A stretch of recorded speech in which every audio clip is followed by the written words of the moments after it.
ఒక వ్యక్తి రూ. 20 గురించి 22 ఏళ్ళు వెయిట్ చేయాల్సొచ్చింది. ఈ స్టోరీ 1999లో జరిగింది. ఇతని పేరు తుమ్నాథ్ Chaturvedi.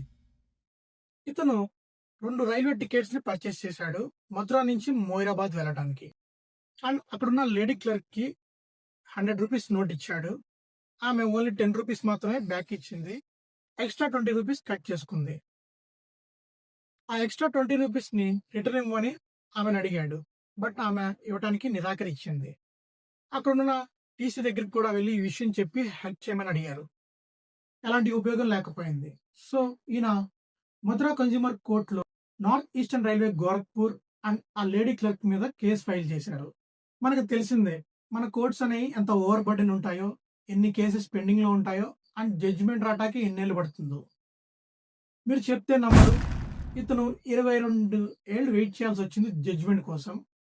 And court north eastern railway మీద 15,000 ఫైన్ వేసి అతనికి ఇవ్వమని చెప్పింది. రూ. 20 పొందటానికి ఇతను 22 ఇయర్స్ వెయిట్ చేయాల్సి వచ్చింది.